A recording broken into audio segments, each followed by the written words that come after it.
Oke, jadi aku mau ulang sebentar. Kita ada di webinar tulisan tangan dan inner childmu, dan kita lagi membahas mengenai apa sih inner child ini gitu ya. Nah, Ya. ada yang menjawab sisi anak-anak dalam diri, dan kemudian ada lagi ya kebanyakan menjawabnya seperti itu. Nah, ya ini juga ada jawaban dari Wulan yang menarik, sosok anak kecil yang masih ada pada tubuh orang dewasa, yang masih menyimpan kesedihan atau trauma, atau kesenangan saat masa kecil dulu. Jadi sebenarnya Ya, ya. ini thank you banget yang sudah menjawab, partisipasinya thank you banget. Nah, jadi itu teman-teman, inner child tidak harus selalu jelek, nggak harus selalu terkait dengan trauma, tapi termasuk juga sebenarnya our deepest desire, Mario, gitu. Oh Goal gitu ya. kita, impian kita masa kecil, gitu kan. Dalam, Itu paling dalam. sebenarnya ada dalam inner child kita juga. Iya, iya, betul, betul. Oke. Thank you Mbak Amel. Kayaknya ya Mbak Amel ini sudah praktis ya sama pakarnya di bidang inner child. Kalau saya sih memang masih anggapan yang agak kurang enak seperti itu. Kalau Amel ini sepertinya saya lihat sudah menguasai seluk-beluk. Jadi memang sudah level master ini kalau saya lihat. Oke. Jadi aku sekarang gantian dong mau nanya. Kalau Oh ya. grafologi sendiri itu sebenarnya kalau menurut Mario kan science ya sebenarnya grafologi itu ya. Jadi sebenarnya Iya, iya. science seperti apa sih membaca atau menganalisa tulisan tangan itu gitu. Ya, oke. Jadi sebenarnya grafologi itu sama saja seperti Amel. Banyak orang beranggap sebenarnya grafologi itu ilmu ramalan seperti jadi kayak astrologi kayak gitu atau palmistry garis tangan. Nah, jadi memang kalau ada di istilah psikologi itu disebut efek Barnum seperti itu. Jadi seseorang biasanya selalu mengartikan dirinya itu berdasarkan tanda-tanda astrologi, misalnya Scorpio. Oh, kalau Scorpio itu misalnya orangnya itu penjahat lah seperti itu mungkin, atau mungkin perasaan pendendam seperti itu. Nah, jadi sebenarnya itu secara umum itu kalau astrologi itu berdasarkan pergerakan bintang kan, pergerakan bintang.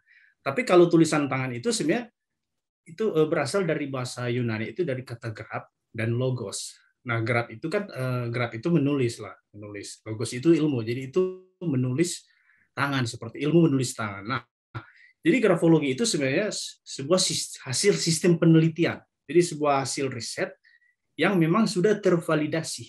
Jadi kalau sudah tervalidasi, sudah berdasarkan riset dari berbagai lembaga. Nah, itu pertama. Untuk menggambarkan kepribadian seseorang lewat tulisan tangannya. Nah, jadi lewat analisa tulisan tangan.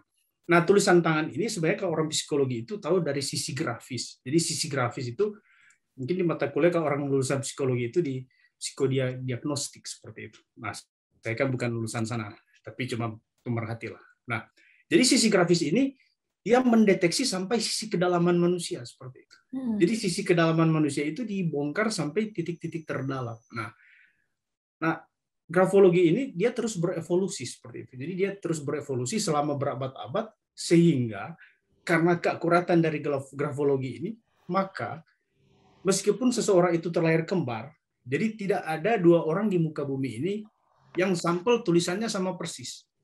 Nah, itu keunikannya. Makanya di bidang konseling sama psikologi, asesmen grafologi ini sudah sebuah keharusan seperti itu. Kalau di Amerika dan Eropa itu sudah sebuah keharusan. Nah, beda dengan astrologi yang memang kalau misalnya orang Scorpio itu di seluruh dunia itu disamaratakan kan Scorpio kayak gitu. Nah, jadi misalnya Scorpio itu dianggap mungkin orang penuh perasaan misalnya, atau orang pendendam, atau mungkin orang Libra dianggap orang yang berpakaian rapi seperti itu, atau orang Libra terkadang mengambil keputusan yang salah. Jadi semua orang seluruh muka bumi itu Libra itu disamaratakan. Kalau grafologi setiap orang meskipun dia kembar itu sampel tulisannya nggak sama. Oke, Pasti jadi beda. setiap orang itu boleh dibilang ada Ya, keunikannya sendiri ya, Mario ya. ya seperti itu.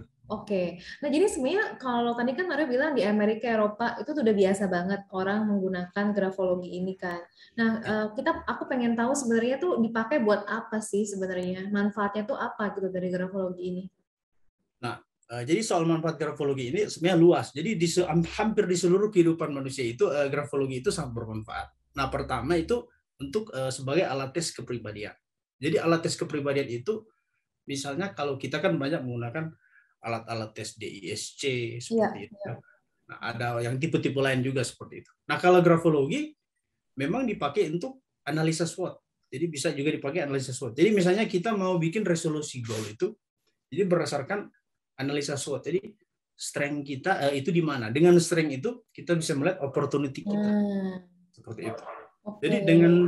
Jadi dengan melihat weakness kita bisa melihat ancaman kita seperti apa. Nah, dengan menggunakan grafologi ini kita bisa memetakan kelebihan dan kelemahan kita dan juga bakat potensi yang terpendam dalam diri kita. Nah, itu untuk alat tes kepribadian. Okay. Nah, manfaat yang kedua ini, grafologi juga bisa di perusahaan seperti itu. Jadi di perusahaan dia bisa berguna untuk rekrutmen. Jadi kita bisa merekrut orang-orang yang tepat untuk ditempatkan di tempat yang tepat seperti itu. Nah, kita bayangkan kalau misalnya dalam kasus-kasus perusahaan itu misalnya terjadi pencurian atau penggelapan uang. Nah, itu banyak perusahaan-perusahaan pabrik mengalami seperti itu. Nah, kenapa hal itu terjadi? Karena dari sisi HR, human resources, itu disepelekan. Nah, grafologi ini kita bisa pakai di awal untuk menseleksi karyawan yang tepat yang akan kita pekerjakan di perusahaan atau instansi kita. Jadi kalau ada orang-orang yang memang karakternya istilahnya apa ya, suka mencuri atau dan sejenisnya seperti itu bisa tahu masa dari grafologi orangnya suka mencuri? Iya, pastilah. Jadi dia ada kode-kode khusus. Jadi itu masalah di kejujuran, di masalah kejujuran dan ketidakjujuran. Nah, itu jadi itu untuk perekrutan. Nah, kita juga bisa pakai saling mengenal atasan sama bawah. Jadi kita bisa pakai untuk pembentukan tim. Jadi biasanya dalam organisasi apa saja, organisasi keagamaan, organisasi pemerintahan ataupun perusahaan. Jadi kita bisa membentuk tim manajemen dengan menggunakan grafologi ini. Nah, kita juga bisa sebagai entrepreneur, business owner, kita bisa semacam mengatur manajemen bagaimana supaya kita bisa sukses di bisnis kita seperti itu. Karena kesuksesan sebuah bisnis itu ditentukan dari ownernya seperti itu. Nah, dengan menggunakan grafologi ini kita bisa memetakan kemampuan kita. Nah, itu untuk perusahaan. Nah, grafologi juga ini bisa di education dan parenting seperti itu. Nah, terkait dengan inner child ini, kalau diteliti kan kesalahannya paling banyak itu di sistem pola asuh parenting. Iya. Nah, seperti itu kan. Nah, jadi dengan grafologi ini kita atau orang tua bisa memantau, monitor bagaimana perkembangan anaknya seperti apa dengan menggunakan grafologi. Nah, malah ada kasus-kasus yang kami terapi, anak-anak yang dikatakan ADHD seperti itu. Ya. Jadi anak-anak yang memang bermasalah di sekolah sehingga prestasi nilainya anjlok seperti itu. Nah, setelah kita menggunakan grafologi, grafoterapi, setelah diterapi kurang lebih 3-6 bulan, ketika orang tua konsisten menggunakan, malahan anak yang bermasalah ini jadi juara kelas seperti itu. Bayangin aja, cuma dengan pakai grafologi. Nah, untuk di education juga para tenaga pendidik, para guru dosen bisa menggunakan grafologi ini untuk mengetahui gaya belajar peserta didik seperti itu, mahasiswa atau siswa. Dan juga sekolah biasanya ini menggunakan untuk penjurusan seperti itu, vocational. Jadi anak-anak yang udah kelas 3 SMA itu penjurusannya nanti masuk kuliah seperti apa. Atau ketika masuk SMA itu mereka sudah ditempatkan sesuai dengan bakat minat mereka. Nah, grafologi juga ini luas. Jadi bisa juga dipakai seperti yang inner child ini karena dipakai oleh para trainer seperti itu. Jadi para motivator, konselor, terapis, hipnoterapis, grafoterapis. Jadi mereka pakai grafologi ini untuk misalnya seorang hipnoterapis dia melihat sisi state dari klien sebelum diterapi. Kita harus melihat dulu state. Jadi kondisi moodnya pakai grafologi. Nah, grafologi ini juga dipakai dalam relationship seperti itu. Jadi misalnya saya juga dulu pernah ngisi kelas grafologi for love and relationship. Wah, yang hadir itu biasanya anak-anak muda banyak ya. Nah, grafologi for love and relationship ini sebenarnya ini apa ya? Ini gabungan juga dengan relationship coaching dari Alex de Prasis, kenal kan yang treatment system itu. Jadi sebenarnya grafologi ini artinya gini. Grafologi ini kita misalnya kalau kita mau bercerai misalnya tuh, atau misalnya kita mau menikah seperti itu. Mungkin kita gagal dalam pacaran atau gagal dalam pernikahan. Jadi kita bisa evaluasi diri kita dengan pasangan atau calon-calon kita seperti itu. Jadi kita udah memetakan seperti itu. Saya ini misalnya orangnya masih emosian kayak gitu kan. Emosian, terus si pasangan saya juga ada inner child-nya juga seperti itu. Nah, Gimana kalau misalnya dua-dua emosian kalau menyatu seperti itu? Berarti nggak usah, meskipun kita udah terlanjur mencintai kan. Wah, Mendingan, mendingan di awal di-cut seperti itu. waduh, waduh. Jadi Ini mendingan yang kita tiba-tiba patah hati dong nanti. jadi mendingan kalau menurut apa Lex de Prasis itu kok oke dan kawan-kawan itu mendingan itu apa di awal kita cut daripada kita nanti udah terlanjur jatuh cinta terus nanti kita mencintai orang yang salah seperti itu. Nah, saya sampai keringetan ini bicara love relationship. Nggak tahu ini tiba-tiba keringat keluar juga ngomongin relationship. Nah, seperti itu. Jadi Jangan-jangan ini cerita ini curcol nih, Coach Mario, ya, jangan-jangan curcol. ya, jadi seperti kayak gini.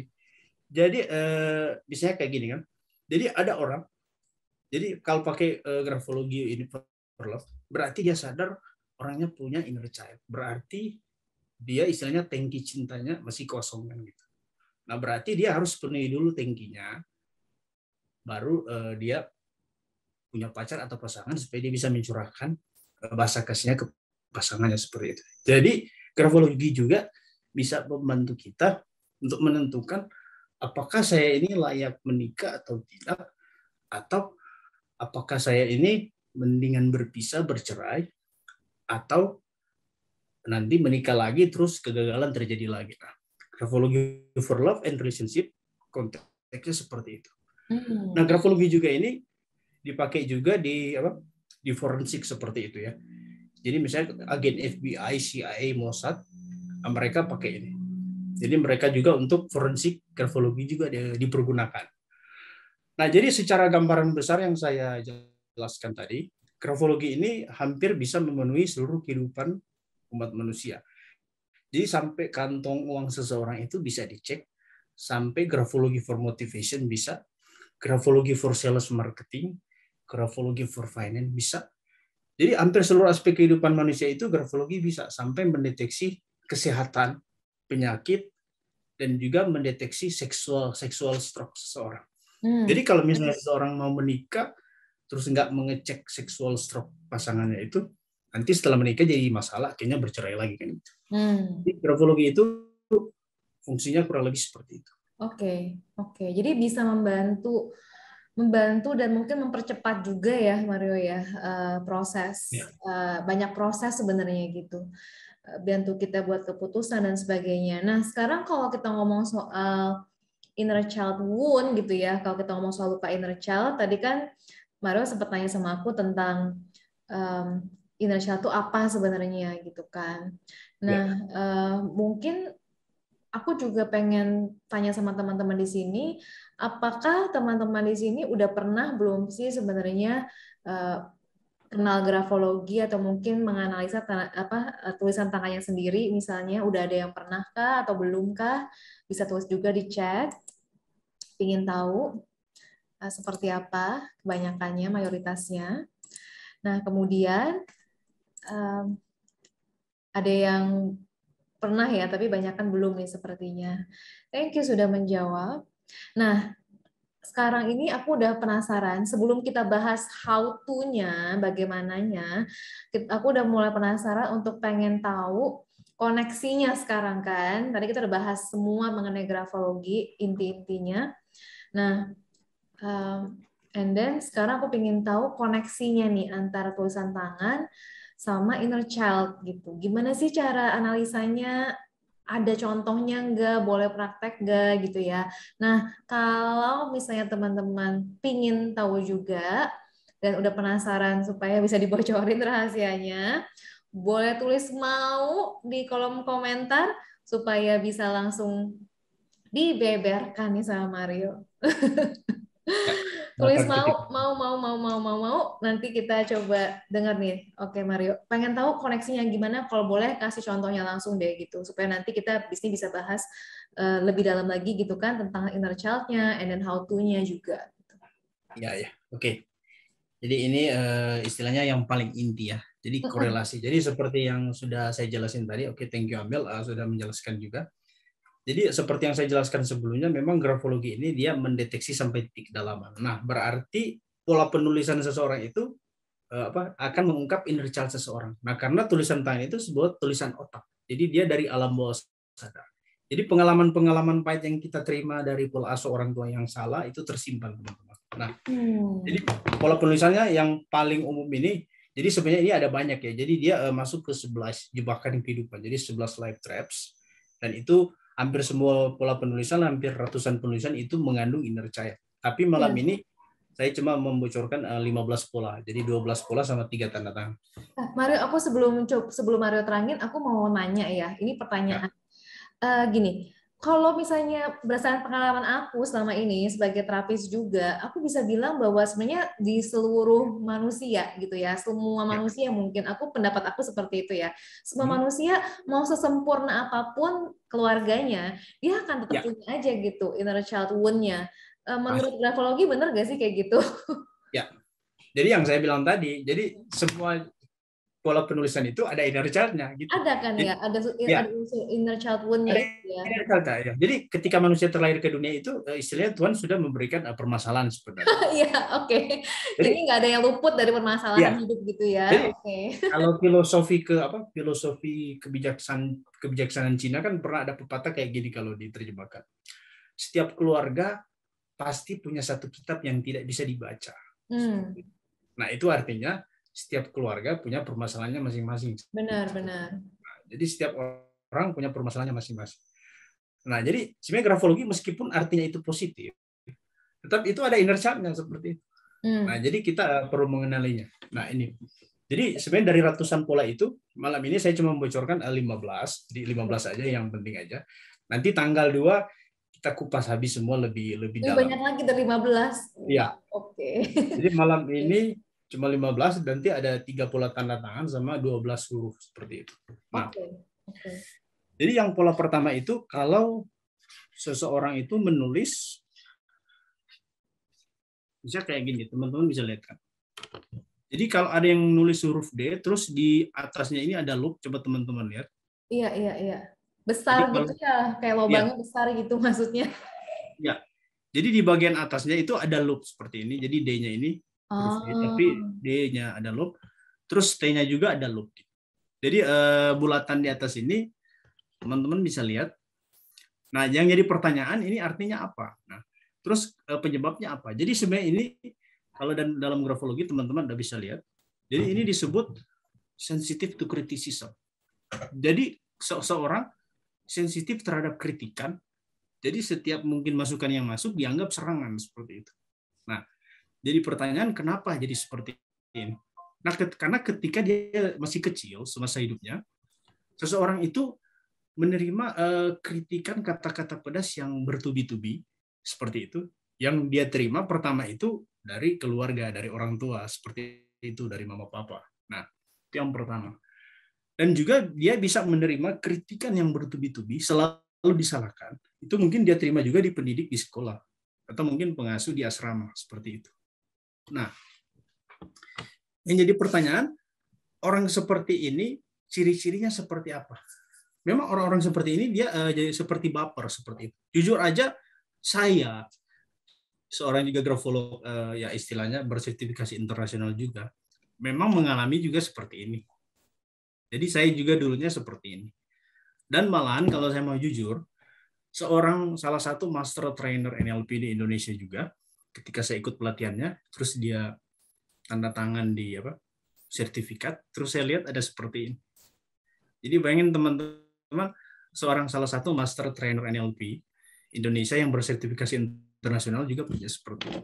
Jadi kalaupun teman-teman ada seperti ini, tidak usah merasa bahwa saya bego, saya salah, atau saya nggak bagus. Karena saya sendiri dan seorang master trainer NLP juga punya pola penulisan seperti ini.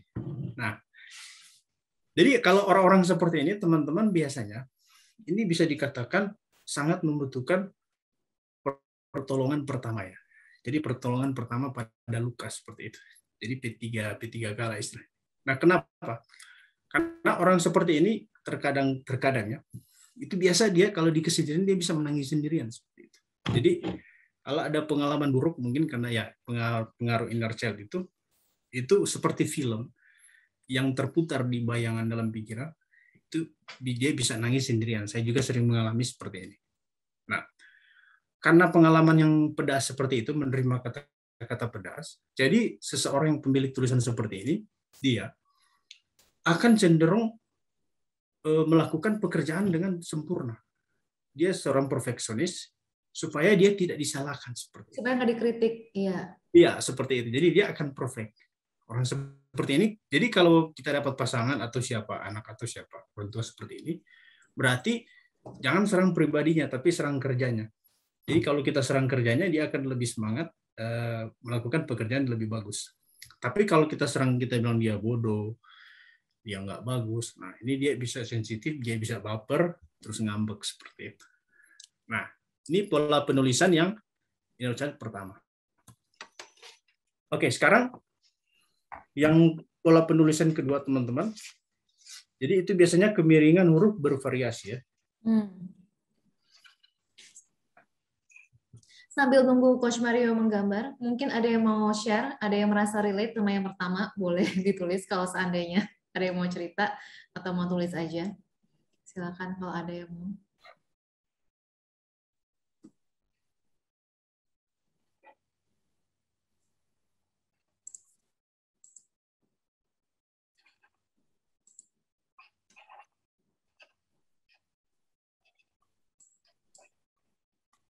Jadi, yes, mana nih? Ya, jadi teman-teman yang kedua, jadi itu kemiringan bervariasi. Jadi ada kemiringan ke kiri, tegak, kanan, gitu. Jadi kemiringan ke kiri, tegak, dan kanan. Nah, jadi kalau teman-teman atau siapalah anggota keluarga kita, jadi dalam satu sampel tulisan, misalnya satu halaman, jadi dia memiliki kemiringan huruf. Jadi ada ke kiri, ada tegak, ada ke kanan. Jadi seperti ini. Jadi ini cuma contoh aja. Jadi nanti teman-teman lihat di sampel tulisan sendiri. Apakah teman-teman memiliki kemiringan yang bervariasi seperti ini?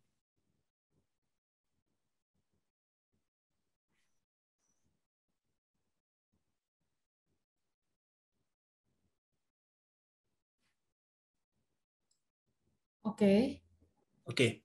Nah, jadi kalau kemiringan bervariasi seperti ini, jadi kemiringan tulisan itu menceritakan tentang emosi seseorang seperti itu. Jadi kalau ya emosi seseorang. Jadi kalau kemiringannya seperti ini bervariasi, biasanya orang ini mut-mutan, itu pertama ya. Jadi dia mut-mutan, terus dia kesulitan mengambil keputusan seperti itu. Jadi pertama dia mut-mutan, kesulitan mengambil keputusan. Dan biasanya dia ini kalau suasana hatinya sedang bagus, jadi dia bagus sama semua orang, dia baik sama semua orang. Tapi kalau suasananya lagi bad mood, kepada semua orang dia akan bersikap istilahnya jahat seperti itu. Nah, jadi ini adalah sebuah contoh ketidakstabilan emosi seperti itu. Jadi karena pola-pola inner child itu yang diterima dari pola asuh seperti itu. Misalnya kita masa kecil dipukul seperti itu. Orang tua kita temperamen, jadi vibrasinya kita yang terima seperti itu. Nah, yang pola ketiga, jadi kemiringan huruf ke kiri ya seperti itu. Jadi kemiringan huruf ke kiri seperti ini. Jadi nulisnya ke kiri terus gitu ya Mario ya? Ya. Oke.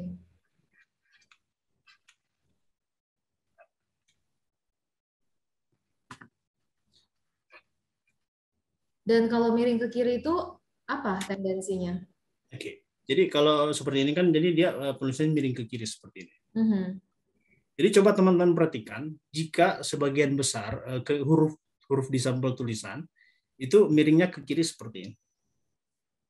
Nah, jadi kalau kemiringan ke kiri ini, seseorang itu masih terikat dengan masa lalu. Jadi grafologi kiri itu berkaitan dengan masa lalu, karena dia menerima pola asuh seorang ibu yang dominan seperti itu.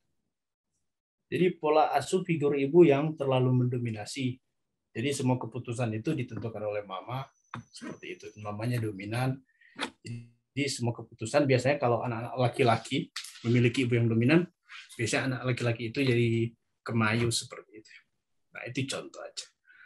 Nah, jadi kalau pola asuh yang seperti ini, pola asuh ibu yang terlalu dominan, semua keputusan istilahnya pola asuh yang otoriter seperti itu, tidak demokratis ya. Jadi kalau dia tidak demokratis, maka seseorang akan mengalami kemiringan tulisan ke kiri. Nah, kalau dia kemiringan ke kiri seperti ini, banyak kasus-kasus pelaku bom bunuh diri atau pelaku-pelaku kejahatan, biasanya mereka itu seorang pemberontak. Nah, Jadi mereka itu seorang pemberontak, tidak mau berkomitmen karena terlalu introvert seperti itu. Nah, jadi pola asuh seperti ini jika ditemukan dalam kasus-kasus pelaku kejahatan sangat banyak dengan pola penulisan seperti ini. Nah, jadi kalau kita sebagai orang tua, jadi kita bisa mungkin merubah pola asuh jadi lebih demokratis seperti itu. Tapi jangan dimanjakan. Nanti kalau dimanjakan, nanti ada polanya saya jelaskan di belakang.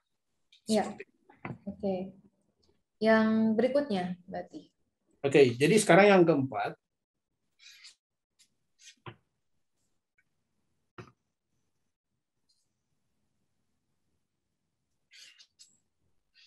Coba teman-teman cek kalau teman-teman memiliki huruf T yang garisnya di sebelah kanan seperti ini. Jadi maksudnya T-nya agak panjang gitu ya di Jadi dia berada di sebelah kanan tiang seperti ini. Sebelah kanan tiang maksudnya? Ya. Oh, jadi dia nggak di strip gitu maksudnya? Iya. Jadi dia lebih ke kanan. Kan biasanya kalau yang umum kan ada juga dari kiri ke kanan kan seperti itu. Nah ini tulisannya dia lebih berada di tiang sebelah kanan seperti ini. Nah, jadi teman-teman anggap ya. Nah, kalau yang posisi T ke kanan ini orangnya ini jadi emosi. Jadi mereka emosi, mudah marah seperti itu.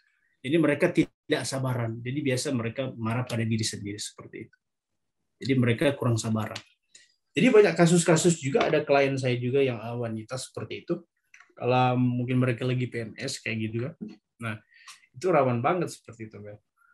Jadi kalau lagi PMS, jadi kemarah-marah, jadi kebanyakan T-nya di sebelah kanan seperti itu. Jadi ini orang yang tidak sabar, gampang marah seperti itu. Jadi emosian. Oke, itu tanda yang keempat ya. Terus tanda yang kelima.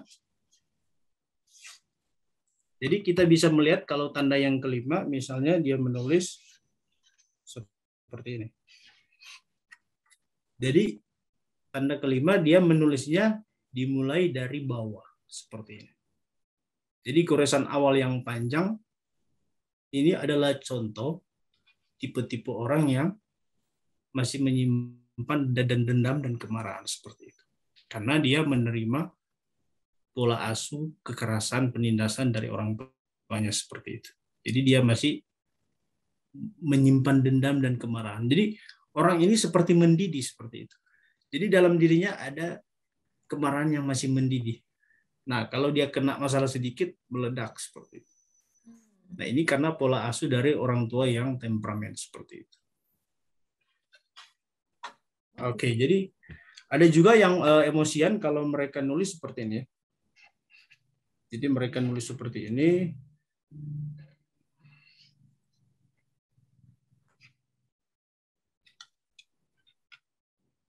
Jadi kalau mereka menulis I atau J, jadi ada seperti paku. Oh, Jadi, bisa gitu ya? Nah, jadi ini frustrasi, mudah tersinggung masuk ke sini. Ya, termasuk istilahnya sumbu pendek seperti itu. Sumbu pendek. Pendek kayak gitu. Oke. Nah, ini contoh-contoh huruf I dan J. Jadi nanti teman-teman bisa cek ya. Jika emosinya tensi tekanan darahnya naik, nah bisa dicek di sini kalau tensi tekanan darah naik. Jadi nggak perlu lagi ke dokter gitu ya, nggak perlu di kop. Nanti pakai grafologi sebagai mendeteksi tensi seperti itu. Nah, titiknya seperti paku gini. Jadi baik di tulisan tanda tangan ada yang seperti itu. Nah itu 5 pola. Oke, jadi kita selesaiin dulu semua ya. Jadi dia ada 5 pola. Oh, terserah. Boleh. Jadi sekarang kita ke yang ke-6 berarti. Ya, kita pola ke-6 sekarang. Jadi kalau misalnya seseorang menulis itu,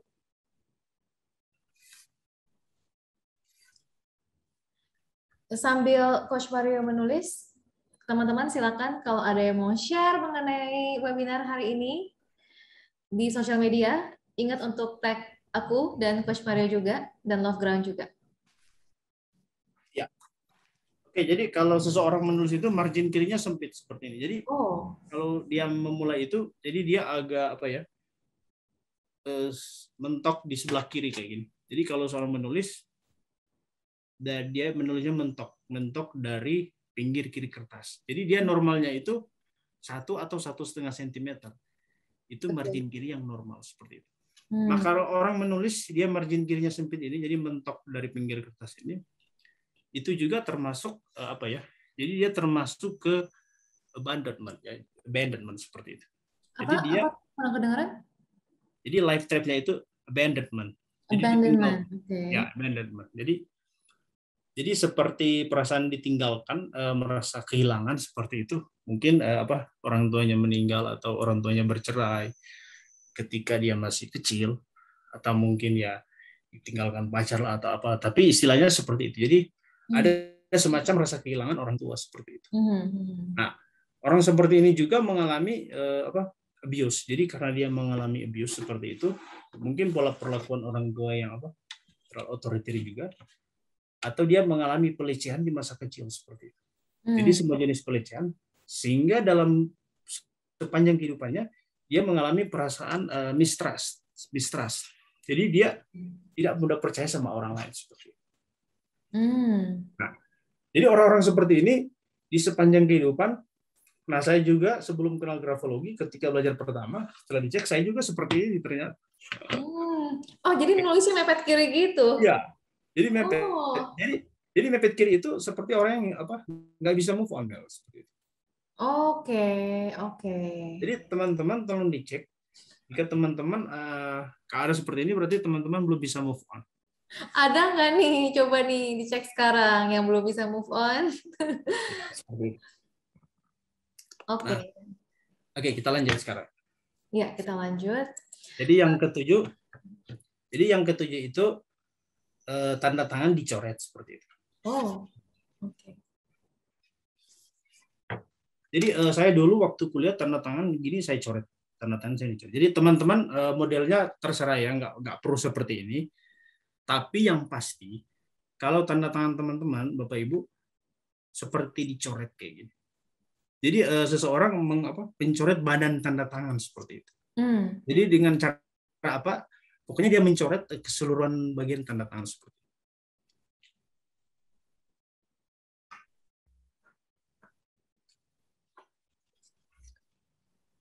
Oke, sih kelihatannya. Ya, sudah kelihatan. Jadi orang seperti ini dia semasa hidup seperti di, jadi semasa kecil dia mengalami jebakan kehidupan failure seperti itu. Jadi failure ya. Jadi Failure, oke. failure ya. Jadi kalau di kognitif terapis di Amerika itu disebut failure. Hmm. Nah, jadi dia selalu dikatakan bodoh, dikatakan. Jadi apa masih kecil itu orang tua selalu panggil dia malas, si pemalas, si bodoh. Jadi dia seperti semasa kecil selalu direndahkan seperti Ya. itu. Jadi perkataan orang tua, perlakuan keluarga selalu merendahkan dia seperti itu. Hmm. Atau ya pengasuh lah atau pendidik seperti itu. Jadi perlakuan-perlakuan seperti itu membuat dia tidak percaya diri ya. Karena dia tidak percaya diri, makanya dia menghantam dirinya sendiri. Nah, di titik ekstrim, orang seperti ini bisa bunuh diri seperti itu. Iya, iya, iya, iya. Titik ekstrim. Nah, karena pola parenting yang salah yang disebutkan tadi. Benar-benar. Jadi teman-teman cek jika ada menggores badan tanda tangan, jadi mencoret. Jadi kayak bisa ujung-ujungnya bisa ke self harming ya. Iya, Kayak seperti itu. simbolnya adalah kita kan mencoret diri kita atau mendinai diri kita, jadi ya bisa self harming ujung-ujungnya. Iya, Oke. karena kita selalu disalahkan. Jadi makanya dia masuk ke lifetime failure seperti itu. Jadi salah. Hmm. Jadi dia selalu dikatakan malas, bodoh seperti itu. Jadi hati-hatilah orang tua kalau misalnya kita merendahkan anak kita seperti itu. Pola asuh. Benar-benar. Jadi kalaupun mereka melakukan kesalahan ya kita motivasi lah seperti itu. Jadi jangan menyalahkan anak-anak. Karena nantinya akan muncul pola seperti ini. Seperti Bu Artini yang malam ini hadir juga saya lihat, dia share di kelas saya, mereka alumni saya kan. Nah, Bu Artini juga yang dia guru konseling di bimbingan konseling di SMP Kuningan ya. Dia juga cerita banyak kasus-kasus siswanya dia seperti itu yang seperti ini. Oke, Nah, oke, menarik banget nih ya. Oke, oke. seperti itu. Oke, kita ke 8. Jadi sekarang tanda tangan.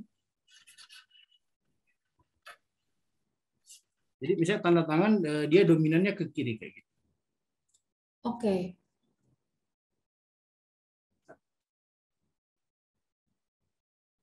Jadi tanda tangannya dominannya ke kiri, condong miring ke kiri seperti itu. miring ke kiri. Oke. Ya, oke. Jadi kalau tanda tangan seperti ini, kenapa dia jadi seperti ini? Kalau live track-nya itu dia masuk ke dependence seperti itu. Jadi dependence itu semacam ketergantungan ya. Nah ini kenapa terjadi? Karena memang kita menerima pola asuh orang tua yang terlalu overprotective seperti itu, terlalu dominan, sehingga semua keputusan itu harus diambil oleh orang tua seperti itu. Jadi terkadang anak-anak yang mengalami pola asuh seperti ini, segala sesuatu harus ditanyakan dulu seperti itu. Nah, jadi tidak pede dalam mengambil keputusan. Jadi kalau orang seperti ini rasanya semua minta pertimbangan orang, atau istilahnya sisi dependence-nya bisa mengganggu lah seperti itu. Kalau kemiringannya dominan ke kiri seperti itu. Jadi itu teman-teman dicek ya. Ini pola tanda tangan. Sekarang tanda tangan yang ke-9, jadi dia kayak gini.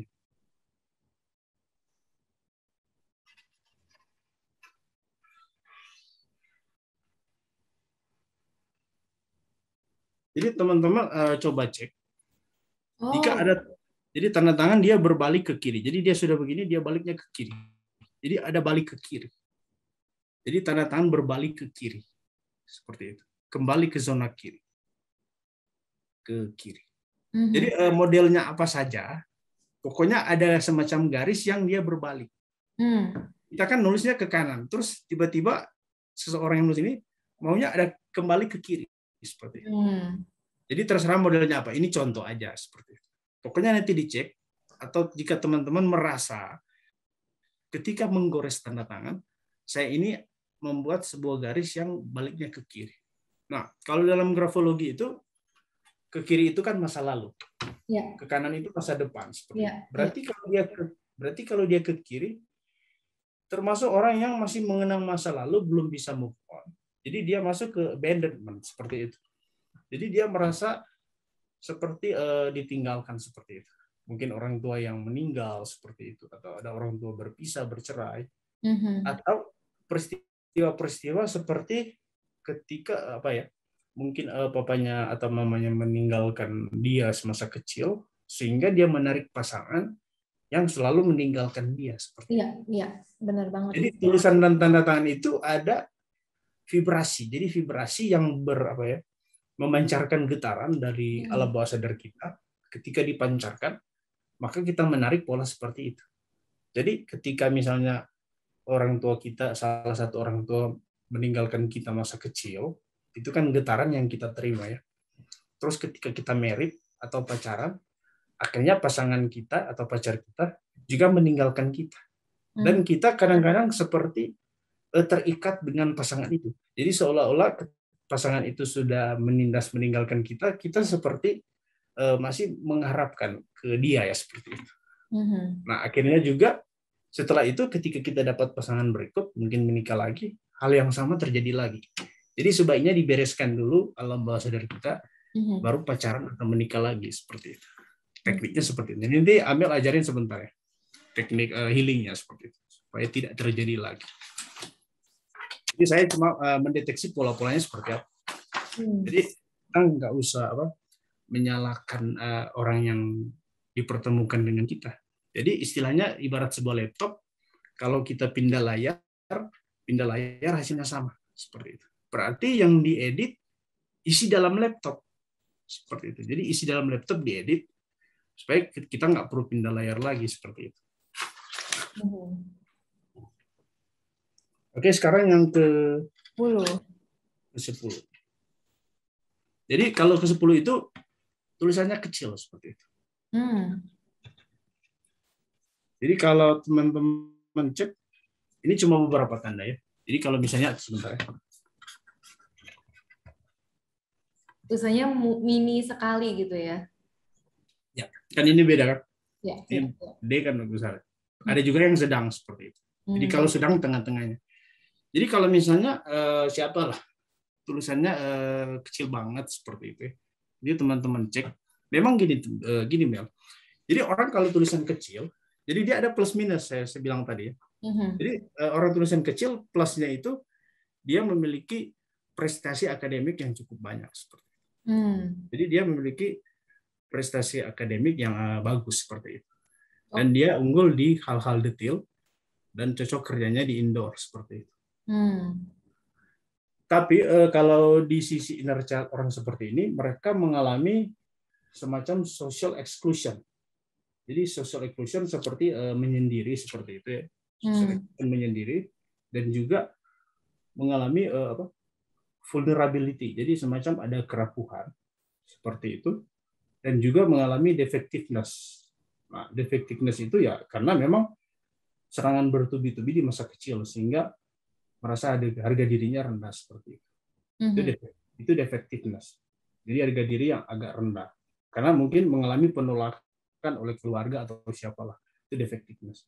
Kalau vulnerability itu semacam kerapuhan karena apa? Jadi semasa kecil orang tua itu selalu menakut-nakuti kita seperti itu. Jadi kamu nggak boleh ke sini ya, karena di situ berbahaya seperti itu. Jadi didoktrinkan seperti itu. Kamu jangan ke situ, ada hantu seperti itu. Kamu jangan ke situ, di situ ada bencana alam. Kamu jangan ke sini dan ke situ. Nah, jadi semasa kecil kita ditakut-takuti lah. Jadi aturan yang terlalu dibuat kita ditakut-takuti. Sehingga ketika itu sudah terinstall dari kecil, nah seperti masa pandemi seperti ini kan ditakut-takuti. Keluar nanti kena COVID seperti itu. Nah, jadi pola otoriter aturan-aturan seperti ini dari orang tua yang membuat kita mengalami vulnerability seperti ini. Jadi kita mengalami kerapuhan seperti itu. Nah, jadi semuanya ini kalau dicek cek per cek semuanya ke pola asuh seperti itu. Iya, benar-benar. Termasuk social exclusion. Jadi istilahnya apa ya, kita mengasingkan diri dari lingkungan ya karena kadang-kadang masa kecil itu kita ditolak seperti itu. Nah, jadi ini pola yang ke-10 teman-teman. Nah, sekarang pola yang ke-11. Ini teman-teman cek ya. Jadi pola yang ke-11 ini jadi disebut penundaan. Penundaan dengan huruf T yang di sebelah kiri. Kalau tadi huruf T yang sebelah kanan kan. Oh, bisa gitu ya? Iya. Oke. Jadi dia huruf T-nya tuh nggak strip gitu, cuma di sebelah kiri aja. Jadi dia di kiri aja, dia nggak tengah gitu atau nggak. Kalau tadi ke kanan yang gampang marah kan. Kanan dominan ini kiri. Jadi orang ini suka menunda maksudnya gitu. Iya. Nah, kenapa kadang-kadang orang suka menunda seperti ini? Nah, karena orang tua juga terlalu otoriter. Jadi orang tua terlalu banyak membuat aturan-aturan seperti itu. Jadi otoriter, jadi dituntutan. Jadi orang tua menuntut ini, orang tua menuntut itu, aturannya kamu nggak boleh begini, kamu nggak boleh begitu. Nah, biasanya orang yang menerima pola asuh vibrasi seperti ini, biasanya pelariannya ke menunda seperti itu. Jadi dibikin lebih lama seperti itu. Jadi misalnya saya kan gitu, Mario coba, kamu jangan begini, jangan begitu. Kamu harus begini, harus begitu. Nah, biasanya orang yang dibikin seperti itu kan melakukan perlawanan seperti itu. Jadi perlawanannya melawan kan. Jadi melawannya itu dengan menunda seperti itu. Nah, menunda seperti ini kan juga itu akan terbawa ya karena pola asuh dari kecil terbawa sehingga di masa kita dewasa kita banyaknya menunda seperti itu. Iya. Jadi pola asuh orang tua itu sebenarnya persuasif aja. Jadi mungkin lebih banyak ke reward and punishment seperti itu. Iya. Nah, itu pola yang ke-11. Teman-teman cek ya. Oke. Jadi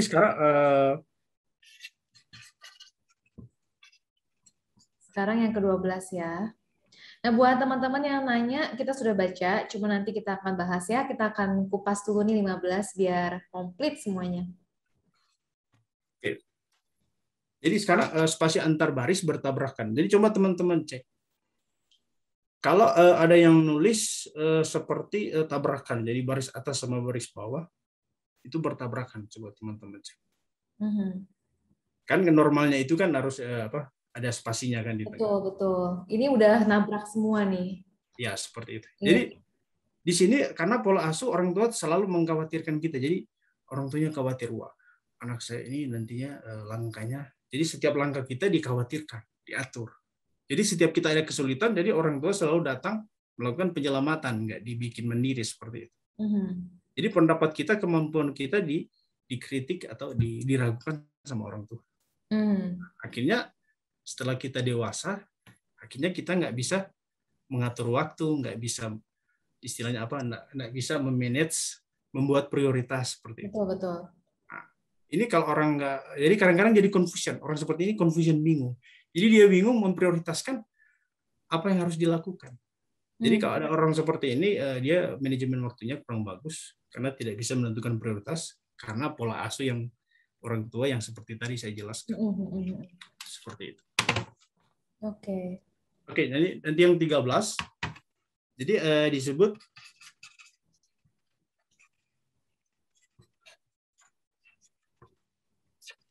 jadi baseline incoherent, jadi gini sebentar ya. Jadi dia naik, lurus, turun, gelombang, embung. Jadi teman-teman, jadi baseline itu baris dasar ya. Jadi kalau teman-teman misalnya nulis itu dari kiri ke kanan kan gitu. Nah, biasanya kalau teman-teman itu dalam menulis itu baseline-nya itu sudah memiliki keenam ini ya seperti ini. Jadi baseline-nya itu naik, ada yang naik, ada yang lurus, ada yang turun, ada yang bergelombang, ada yang cembung, dan ada yang cekung seperti itu. Nah, coba nanti teman-teman cek di tulisan. Jika 6 ini sudah ada, jadi kalaupun masih 1-2 itu nggak masalah seperti itu. 1-2 itu nggak masalah. Atau 3 masalah. Tapi kalau dia sudah 6-6 seperti ini, terus paling banyak yang menurun dan gelombang seperti ini. Jadi paling banyak menurun dan bergelombang. Nah, berarti orang ini mengidap penyakit sosiopat. Seperti itu. Jadi sosiopat atau psikopat. Atau kepribadian ganda. Jadi mereka mengalami sosiopat atau psikopat atau kepribadian ganda karena di masa kecil dia itu disakiti. Jadi dia menerima perlakuan disakiti sama orang tua sehingga dia cenderung ingin menyakiti orang lain sebagai bentuk pembalasan seperti itu. Nah, itu disebut baseline incoherent seperti itu. Jadi gabungan dari semua baseline. Nah, pengalaman juga dulu saya mantan teacher sebelum jadi entrepreneur, jadi yang entrepreneur. Saya dulu teacher. Banyak juga kasus anak-anak ADHD seperti itu. Jadi anak-anak attention deficit hyperactive disorder, konsentrasi mereka nggak stabil. Nah, karena mereka menerima perlakuan disakiti sama orang tua, perlakuan yang kasar, penindasan, sehingga dia cenderung ingin menyakiti seperti itu. Jadi mereka mengidap sosiopat, psikopat, dan kepribadian ganda. Nah, ini kalau orang psikolog klinis baru belajar seperti itu. Saya aja lulusan sastra belajar kok. Orang psikolog klinis harus belajar juga seperti ini. Jadi nanti tanggal 2 ikut. Masih banyak lagi polanya. Ini cuma 15 yang saya bocorkan dari ratus. Seperti itu. Nah, ini yang di titik ekstrim itu disebut garis putus asa. Jadi kalau seseorang mengalami putus asa yang sudah cukup berat seperti itu di titik ekstrim, jadi dia sudah putus asa seperti ingin bunuh diri. Jadi dia gaya nulisnya itu di ujung baseline itu ada seperti satu huruf yang jatuh. Seperti itu. Coba melihat kata A di paling belakang, itu dia jatuh. Ya, kelihatan. Ya. Jadi berarti kalau huruf A-nya di belakang ini seperti jatuh ekstrim kan gitu. Kita lihat kan huruf-huruf yang jatuh ekstrim di A yang paling belakang. Betul. Nah, orang ini berada di titik putus asa yang sangat ekstrim. Nah, bisa-bisa kalau tidak teratasi, bisa-bisa sudah ada kasus seperti orang bunuh diri di jembatan Suramadu, seorang anggota TNI, atau siapalah sudah bunuh diri terus meninggalkan surat wasiat seperti itu. Nah, jadi kalau di huruf terakhir seperti ini jatuh ekstrim di baseline ujungnya seperti ini, jadi titik putus asanya sudah ekstrim, ada ingin bunuh diri seperti itu. Nah, itu yang garis putus asa. Sekarang yang ke-15, jadi tulisan sambung, jelujur, atau disebut reed seperti benang. Nah, jadi kalau misalnya orang nulisnya seperti benang gini,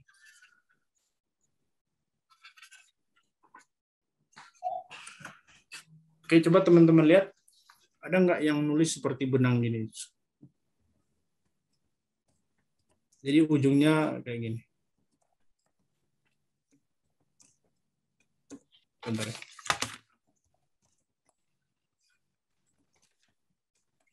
Jadi tulisan ini seperti benang kan, benang jelujur ya.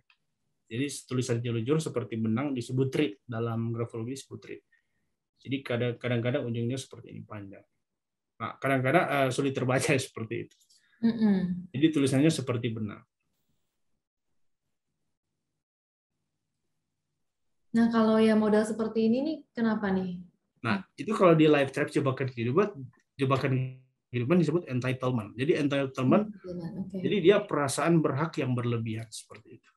Jadi seseorang merasa berhak mendapatkan apapun yang dia mau seperti itu. Nah, kenapa ini terjadi? Nah, karena pola asuh dimanjakan seperti itu. Yang di pola parenting yang memanjakan seperti itu. Sehingga di sepanjang kehidupannya dia merasa semua kemauannya dia itu harus dituruti seperti itu. Nah, jadi teman-teman seperti ini jelujur seperti benang disebut reed dalam grafologi, kadang-kadang sulit terbaca seperti itu. Jadi kalau ada teman-teman atau anaknya pola penulisan seperti benang, nah dia masuk ke live thread entitlement karena pola pengasuhan yang dimanjakan seperti itu. Jadi teman-teman ini cuma 15, jadi bocoran dari sekian ratusan tanda trace dan pola tanda tangan. Nanti tanggal 2 November kita akan lebih banyak lagi seperti itu. Jadi nanti kita ungkap semua tanggal 2 November. Seru banget ya, ini aku belajar banyak banget, dan kayaknya kalau dari semuanya aku sih ngerasa yang aku lebih condong itu yang tulisan kecil kayaknya sih ya. Oh gitu. Kayaknya sih nggak tahu, menurut Mario tulisanku kecil gak ya? Aku sih merasa itu mungkin yang lebih nyambung. Kalau yang lain sih kayaknya aku nggak terlalu nggak terlalu persis kayak gitu. Cuma kalau tulisan kecil ya lumayan kecil kayaknya sih ya. Kayak agak pas gitu. Tanda tangan, kalau tanda tangan kecil. Kalau tanda tangan gimana? Tanda tangan nggak masuk sih. Tanda tangan juga nggak masuk sih ya. Nah, cuman ini banyak pertanyaan, seru banget. Cuma kita lanjut dulu kali ya, karena kita perlu deliver materi sesuai yang sudah siapin. Oke, jadi mungkin pertanyaan di belakang. Jadi saya mau nanya sekarang, kira-kira apa ya dampak penyebab dampak dari inner child ini, luka masa kecil, sama tips healingnya seperti apa ya? Mungkin seperti itu ya. Benar-benar. Jadi kalau dengar cerita Mario tadi, aku merasa semua yang disebut tadi itu aku bisa relate gitu ya, dalam arti aku merasa itu aku bisa pahami, dan termasuk juga aku bisa lihat itu terjadi di case para klien ataupun orang-orang yang cerita sama aku gitu kan, mengenai abandonment kah, mengenai sensitive to criticism tadi misalnya, atau mungkin dia ada entitlement, atau mungkin takut gagal dan sebagainya. Ya, aku ngerasa itu semua adalah hal yang cukup akrab gitu, familiar. Nah, dan bener banget sih tadi yang Maria udah bilang, dan mungkin juga teman-teman di sini bisa relate gitu ya, bahwa apa yang kita alami sekarang sesudah dewasa memang sebagian besar gitu ya, sebagian besar itu adalah yang kita bawa sejak kita masih kecil. Dari mana aja, dari misalnya bagaimana orang tua kita mengasuh kita, atau kalau misalnya kita tidak diasuh oleh orang tua, juga termasuk si pengasuhnya siapa gitu. Dan bukan cuma bagaimana cara orang tua kita mengasuh kita atau para pengasuh kita mengasuh kita, tapi termasuk juga relasi antara orang tua gitu. Jadi antara papa dan mama. Itu juga akan sangat berpengaruh kepada inner child kita dan bagaimana kita berelasi ketika kita dewasa. Dan apa sih dampaknya, seperti tadi Mario nanya, apa sih dampaknya kalau kita tidak merawat atau kita tidak healing inner child wound ini? Dampaknya tentu sangat-sangat besar gitu ya, karena ya tadi sudah sempat disebut juga adanya yang namanya pola berulang gitu. Maksudnya pola berulang itu seperti apa? Mungkin kalau misalnya aku ambil contoh gitu ya, kita ngomong misalnya di kerjaan gitu. Untuk seseorang yang misalnya rendah diri, otomatis di dalam pekerjaan dia akan merasa nggak mampu untuk melaksanakan tanggung jawab, ya kan? Dan dia kemungkinan akan jadi takut gagal, dia juga akan merasa dikucilkan, dia merasa direndahkan gitu. Jadi mungkin banyak orang datang ke aku Mario ya dengan Ya. misalnya mereka mungkin nggak akan ngeh dulu inner child-nya gitu. Dia akan datang dengan bilang misalnya kenapa ya Iya. aku sama bos tuh selalu aja ngerendahin gitu. Kenapa ya bos Nah, ketemu selalu pindah kerja tiap pindah kerja bos selalu ketemu bos yang ya, suka ngerendahin aku gitu. seperti itu. Nah, jadi awalnya mungkin mereka ngelihatnya seperti itu, tapi ternyata di balik itu eh, mereka punya childhood di mana mereka juga sama dan mendapatkan perlakuan sering direndahkan misalnya oleh orang tua. Ya, betul, Seperti betul. itu. Jadi dia tertarik ke apa kasus yang sama. Jadi seperti laptop, Betul. dia pindah layar terus ya, kayak gitu. Iya, dan sebenarnya dan aku sambung sedikit lagi ya. Ini kalau dalam pekerjaan, yang mungkin juga banyak teman-teman di sini temui ketika kita berhubungan sama orang lain. Contohnya pasangan misalnya. Di case yang tadi, kalau kita masih pakai case yang tadi, maka kalau orang ini rendah diri dan dia punya inferiority complex gitu ya, mungkin boleh dibilang, dia kemungkinan juga akan merasa not good enough, selalu not good enough dalam sebuah hubungan gitu. Jadi Iya, ketika misalnya aku perempuan, misalnya aku punya pasangan, pacar atau suami, aku akan takut nanti kalau misalnya aku tidak cukup cantik misalnya, atau tidak cukup pintar gitu, atau mungkin aku jadi membandingkan diri sama perempuan lain misalnya terus-menerus ya kan, kebayang nggak sih hidup kayak gitu menderitanya seperti apa ya takut kan, lah. jadi sangat-sangat Overthinking menderita, ya. Overthinking. overthinking gitu ya, jadi itu sangat-sangat menderita banget hidup seperti itu. Nah, tadi mengenai pola berulang ini, kenapa bisa berulang? Selain karena adanya vibrasi kita yang tadi Mario bilang, salah satu kunci utamanya adalah karena kita berpikir dengan cara yang sama, Ya, oh ya betul. ya kan? Dan kita merespon dengan cara yang sama, gitu. Jadi gini, aku ambil contoh relationship aja gitu ya. Karena si anak kecil, waktu misalnya kita contoh panggilannya namanya Mawar, nggak ada yang namanya Mawar kan di sini ya. Jadi contohnya ada Ada seorang melatih. gadis namanya Mawar gitu ya. Melatih. Mawar ini waktu kecil gitu ya, dia suka dibandingkan dengan sepupunya lah. Terus kemudian akhirnya dia merasa rendah diri gitu kan, dia suka dikatain gendut dan sebagainya misalnya. Kemudian dia jadi ngerasa nggak sedikit loh Mario kan, tapi yang kayak gitu nggak sedikit, Klien banyak gitu ya. banyak justru yang ngomongin gitu sama keluarganya sendiri bahkan. Ya, Nah, ya, jadi betul. kalau kita ambil contoh si Mawar ini gitu ya, karena dia sudah punya ketakutan bahwa orang lain yang dekat sama dia pun akan judge dia, akan menghakimi dia. Ketika dia punya pacar misalnya, Ya. pacarnya bahkan nggak ngomong apa-apa misalnya, Sudah akan diperlakukan seperti dia itu. sudah akan takut duluan, dia akan langsung defensif kalau misalnya pacarnya ngomong, kok kamu pakai baju ini hari ini misalnya, dia udah defensif duluan, dia akan bilang kenapa emang aku jelek ya pakai ini ya, kenapa kelihatan perutnya ya misalnya gitu kan. Jadi dia akan langsung merespon dengan cara berdasarkan the past, the trauma.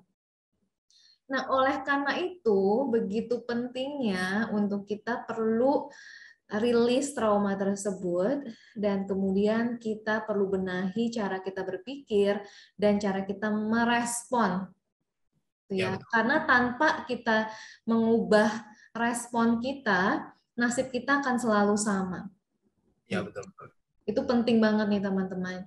Dan apapun yang terjadi di masa lalu kalian, yes, itu sudah terjadi, itu faktanya. Tapi aku mau bilang hari ini bahwa uh, itu tidak masalah. Tidak masalah. Kenapa? Karena kalian punya the present moment. Selalu punya the present moment untuk berubah. Untuk Ya, betul. mengubah cara pikir dan juga cara respon. Ya, jadi makanya memang terkait yang Amel bahas tadi. Jadi sebenarnya tujuan ya. Jadi tujuan dari Love Ground ini sama Talenta Institute Indonesia mengadakan ya event ini. Jadi memang tujuannya kita supaya pewarisan yang salah seperti itu. Jadi pewarisan yang salah dari ya pendahulu kita lah seperti itu. Pendahulu kita itu cuma sampai di kita seperti itu. Iya.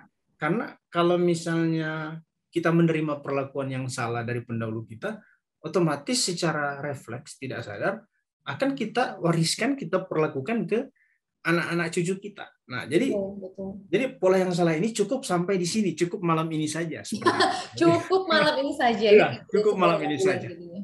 Karena ada lagu karena malam ini seperti ini. Jadi cukup sampai malam ini. Nanti di tanggal 2 kita bongkar lebih dalam, nanti kita tuntaskan. Jadi malam ini kita buat perjanjian agreement. Jadi cukup malam ini aja. Nanti tanggal 2 kita tuntasin semua seperti itu. Iya. Kira-kira seperti itu ya, Mil. Iya, benar-benar. Jadi gini, aku ya yang Mario bilang itu betul. Aku dan Mario ini memang kita mau sharing ini karena kita merasa bahwa kita tahu rasanya seperti apa. Benar ya Mario ya? Kita tahu rasanya seperti apa dan berharap supaya teman-teman juga bisa tahu bahwa selalu ada kesempatan untuk berubah gitu. Dan masa depan kita tidak ditentukan oleh masa lalu kita, tapi oleh masa sekarang kita. Nah, aku sudah siapin slide sebenarnya, bukan slide, maksudnya siapin foto. Tadi Mario juga sempat tadi siang ya sempat mention mengenai acceptance commitment terapi. Jadi mungkin aku akan kasih lihat dulu ya Mario ya fotonya supaya teman-teman bisa lihat dulu ini mengenai acceptance commitment terapi. Aku minta tolong Lina dong untuk share fotonya, bisa nggak sih Lin? Nah, jadi buat teman-teman yang belum familiar, acceptance commitment terapi ini sebenarnya adalah third wave atau kelanjutan dari CBT. CBT adalah cognitive behavior therapy, di mana cognitive behavior terapi ini adalah salah satu metode psikoterapi yang sangat populer gitu ya. Nah, bedanya dengan acceptance commitment terapi adalah ACT ini adalah CBT tapi ditambah lagi dengan yang namanya mindfulness. Dan aku merasa aku sangat suka sekali dan cocok sekali gitu ya dengan praktek mindfulness. Nah, makanya aku sendiri juga mempraktekkan metode ini.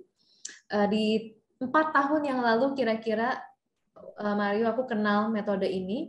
Di mana aku memakai metode ini karena waktu itu aku juga belajar untuk pulih dari grieving, dari duka.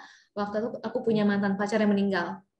Oh gitu ya. Iya, jadi aku menggunakan metode ini untuk membantu aku keluar dari masa duka itu gitu ya. Dan karena aku merasa sangat terbantu, akhirnya aku dalemin lagi gitu kan. Dan aku praktekin deh sekarang ke klien juga. Betul. Nah, jadi untung itu masih pacar, untung belum nikah ya waktu itu. Ya sebenarnya nggak ada untungnya sih Mario. Iya, jadi nggak ada untungnya. Tapi semuanya adalah hikmahnya. Betul, semuanya adalah pelajaran hidup. Nah, jadi aku mau kasih lihat di sini teman-teman, ada 6 elemen dari acceptance commitment terapi. Yang pertama adalah being present.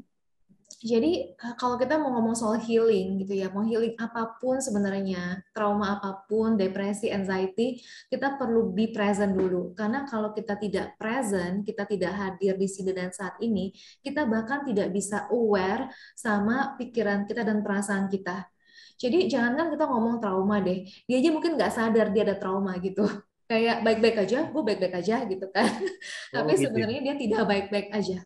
Ya, Atau dia di perkataannya itu seperti menyembunyikan seperti itu. Betul. Jadi sebenarnya being present adalah cara kita untuk punya self awareness, ya kan? Nah, kemudian yang berikutnya adalah acceptance. Acceptance ini adalah kata yang paling mudah dituliskan tapi paling susah dipraktekkan, yaitu ikhlas, ya kan? Menerima, be willing, bersedia untuk mengalami pikiran atau perasaan yang sulit. Jadi kita perlu belajar gitu ya, teman-teman. Karena hidup memang sulit gitu. Hidup memang sulit. Kenyataannya seperti itu. Nggak ada hidup yang hanya gampang doang. Hidup kenyataannya sulit. Nah, kita celaka kalau kita mendinai, nggak mau fakta itu gitu. Jadi nggak terima, menolak. Nggak terima kalau hidup memang susah. Karena memang dewasa ini banyak orang yang lari dari kenyataan seperti itu. Betul.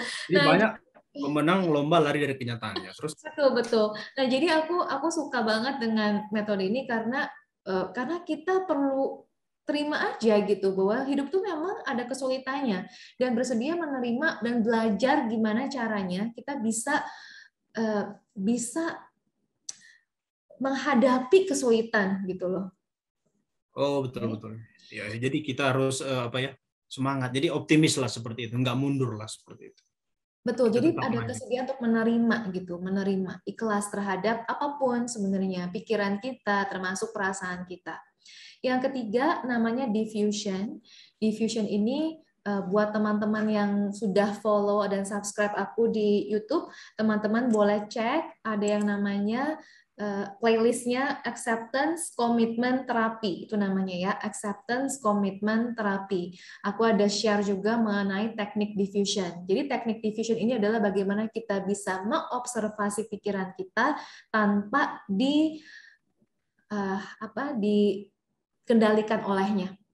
Jadi ada tekniknya gitu untuk kita bisa mengobservasi pikiran kita. Oke. Kemudian yang berikutnya adalah self as context. See yourself as unchanged by time and experience. Ini adalah menurut aku bagian yang paling spiritual menurut aku ya dari acceptance commitment terapi ini, bagaimana kita menjadi diri yang mengobservasi. Jadi the observing self istilahnya. Diri yang mengobservasi. Jadi kalau teman-teman di sini familiar dengan meditasi, di meditasi kita belajar untuk mengobservasi, menjadi observer.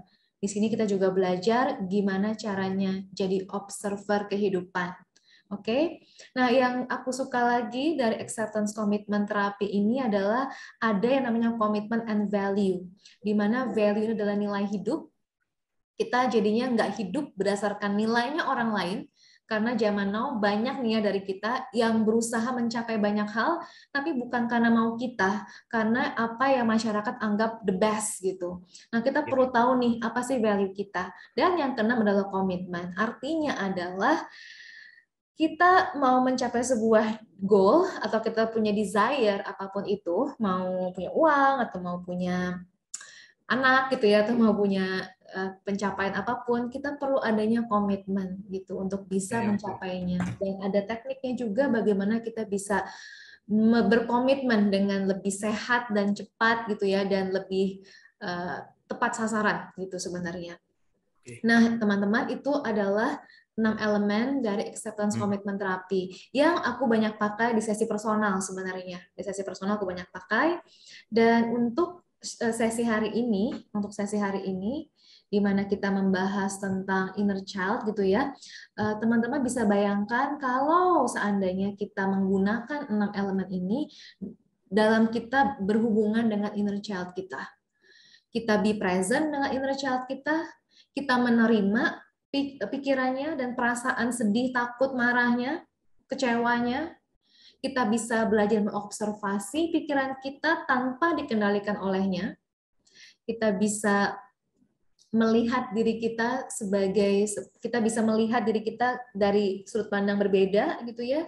Kita jadi observer dari diri kita sendiri, kita melihat kayak ada sosok di sini di belakang gitu ya yang mengamati si Amel gitu boleh dibilang. Jadi kayak kita mengamati diri kita sendiri dan kita menemukan kembali. Oke, saya waktu kecil misalnya saya direndahkan oleh orang tua saya dikatain bodoh, malas dan sebagainya. Tapi sebenarnya apa sih yang penting dalam hidup saya? Apakah rasa minder saya perlu lebih besar dibanding value saya untuk connecting with people misalnya? Kalau ternyata connecting with people adalah value saya gitu, maka saya akan berkomitmen gitu ya untuk saya bisa menguasai ketakutan saya untuk berhadapan dengan orang lain dan kemudian saya bisa nih punya hubungan atau kolaborasi dengan orang lain gitu. Jadi ada taking action-nya gitu. Nah, taking action ini sangat penting teman-teman karena ini yang mengubah habit. Karena tanpa kita mengubah habit, kita nggak akan bisa mengubah takdir kita. Itu dia. Nah, jadi boleh di close dulu, Lin, fotonya. Ya. Itu bocorannya juga. Bocoran dan tips-tipsnya lah ya. Oh, ada banyak banget, Mario, beberapa lagi mungkin teknik, tapi karena waktu juga, kita mungkin perlu ke tanya jawab sekarang ya, supaya nggak kemalaman nih. Thank you Ya, banget nih, yang teman-teman yang masih menyimak nih. ya, kayaknya saya lihat itu tekniknya itu lengkap banget ya, mantap. Ini belajarnya di mana? Belajarnya di luar negeri atau di mana? Ya, ini gurunya sih sebenarnya ada beberapa, tapi aku belajar sama yang namanya Russ Harris, orang Australia dia. Russ Oh, Harris. belajar langsung sama orang Australia. Wah, teman-teman, ini ilmunya hebat Hmm. ini. Oke. Jadi kita ke pertanyaan. Mungkin Amel atau siapa yang baca pertanyaan? Lina, mungkin karena ada pertanyaannya cukup banyak, mungkin kita bisa pilih 3 dulu ya, Mario kali ya, supaya kita ini 3 dulu ya. ya 3. Kamu bisa pilih 3 pertanyaan yang paling duluan mungkin, atau paling yang mungkin menurut kamu apa ya, Ya, terbaik. Ada terkait pertanyaan dari grafologi sama Turan. Katia Kegunisa. Kalau tulisannya berubah-ubah, terus gimana ya, Coach? Aku Nah, beda ballpoint, beda tulisan. Kalau ballpointnya runcing, tulisannya jadi tegak, rapi. Tapi kalau yang agak tumpul dan soft, malah tulisannya kayak lebih miring-miring, lebih ini gitu. Itu gimana ya, Coach? Ya, jadi memang standar dalam grafologi internasional kita harus menggunakan pulpen standar seperti itu. Jadi jangan juga boxy yang memang tintanya menyebar seperti itu. Jadi kita pakai pulpen standar seperti itu. Nah, itu yang pertama. Terus yang kedua, kalau soal berubah-ubah memang tulisan itu memang berubah-ubah. Sedangkan kita menulis saja di satu lembar kertas itu tulisan itu memang sudah berubah sebenarnya. Jadi kalau di awal kita menulis itu ia menceritakan perilaku kita. Jadi kita tampilkan ke orang lain karena tuntutan pekerjaan. Tapi di bagian tengah dari satu sampel itu menceritakan temperamen si penulis. Jadi di mana ketika dia mendapatkan tekanan, temperamennya itu keluar dilihat di bagian tengah tulisan. Nah, di bagian terakhir tulisan itu disebut karakter siapa dia sebenarnya seperti itu. Jadi dalam satu sampel itu tulisan itu berubah kapan saja. Satu sampel itu dikatakan valid untuk 3 bulan punya seperti itu. Thank you. Oke, thank you, Coach. Ada lagi nih. Kalau tulisan saya suka berubah, kadang rapi, kadang enggak. Itu Kalau berubah kadang rapi, kadang enggak. Ya, nah itu tadi ya. Jadi seperti yang saya jelaskan tadi itu dari bawah sadar. Jadi ketika kita menulis, misalnya kita dalam kondisi bad mood, nah berarti itu yang keluar yang seperti kurang rapi seperti itu. Jadi dalam grafologi sebenarnya tidak akan dilihat dia rapi atau tidak rapi, tapi makna dari goresan. Jadi teman-teman kalau ingin mendalami itu nanti ambil kelas khusus supaya menguasai semua jenis indikator grafis. Jadi setiap goresan dalam grafologi itu ada maknanya, termasuk mengungkap inner child yang kita bahas malam ini. Jadi nanti jika lebih dalam tanggal 2 juga bisa join seperti itu. Next. satu lagi ya, Coach ya. Kalau tanda tangan ujungnya ke arah atas, apa artinya ya, Coach? Oke, jadi di Margaret Pontianak, alumni saya juga di beberapa IO lain. Jadi kalau mengarah ke atas itu, seseorang yang memaksakan dirinya untuk sukses itu pertama. Sehingga dia akan cenderung kerja itu lembur atau begadang seperti itu. Gitu ya. Oke.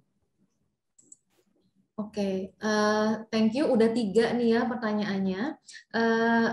Tadi ada pertanyaan-pertanyaan yang mungkin mengenai materi. Materi hari ini mungkin nanti kita akan publish di YouTube mungkin ya nanti ya, tapi nggak akan segera. Jadi maksudnya akan ada waktunya, tapi kita kemungkinan akan share, share. Ya, akan diupload. Nah, mungkin sebelum kita kasih sharing dulu ya Mario ya mungkin ya mengenai apa sih yang akan kita bahas lebih dalam di Selasa depan supaya teman-teman yang ikut hari ini tahu dulu nih ya apa sih sebenarnya materinya di Selasa depan, apa bedanya sama hari ini. Ya, tanggal 2 ya. Nanti bisa share. Ya, oke, silakan. Minta tolong Lina mungkin sekalian aja ya Lin ditampilin ininya Lin, flyer yang untuk Selasa depannya supaya teman-teman bisa langsung lihat poin-poinnya juga.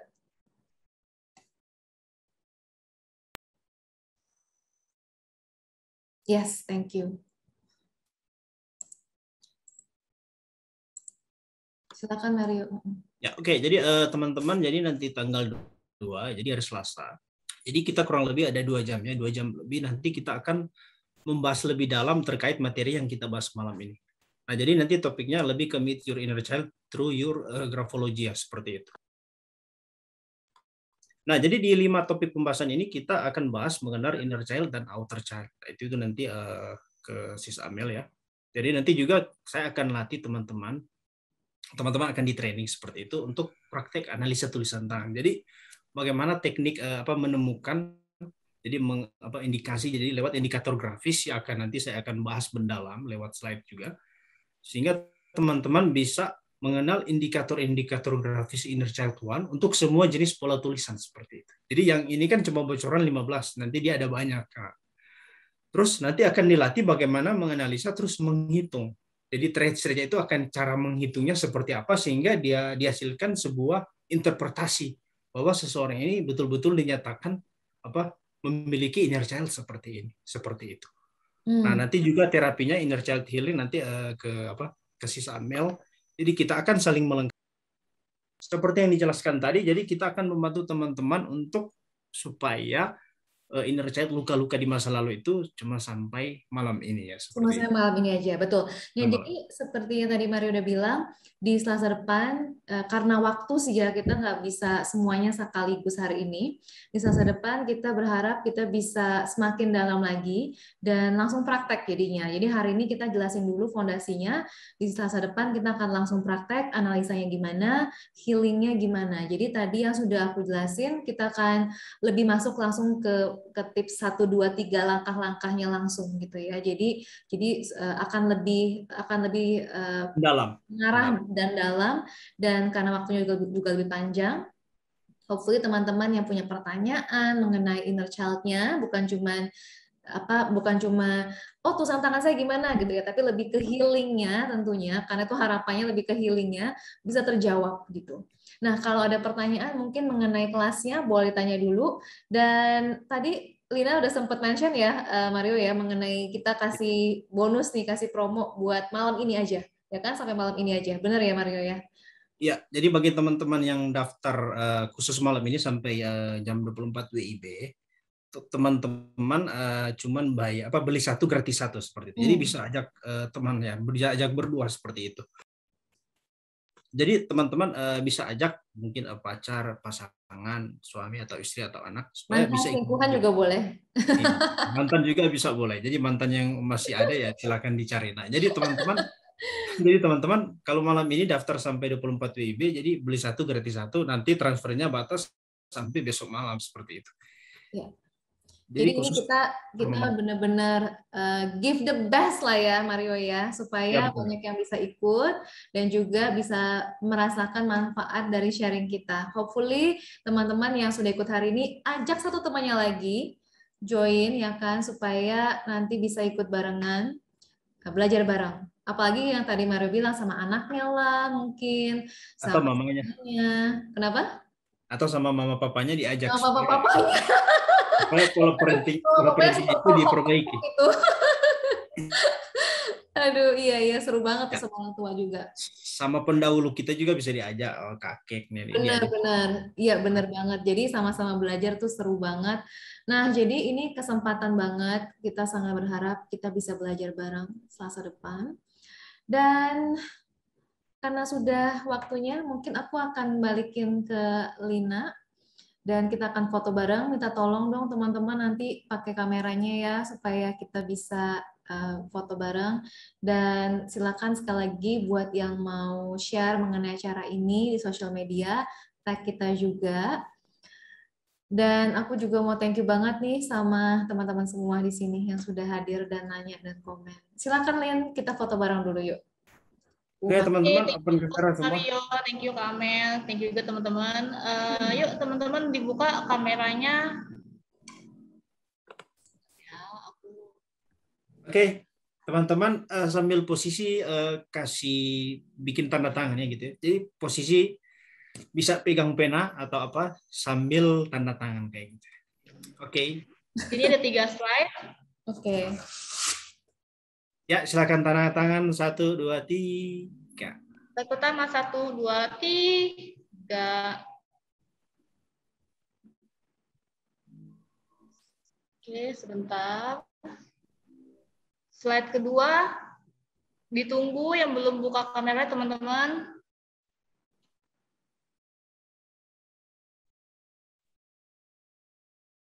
Oke, 1, 2, 3. Slide ketiga. 3 ya. Gak ada yang mau buka lagi nih teman-teman.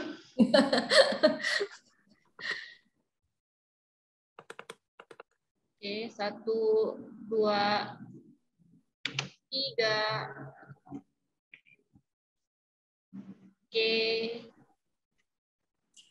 Oke, jadi teman-teman, thank you semua yang mau Thank you daftar nanti ke teman-teman. admin. Thank you Kak.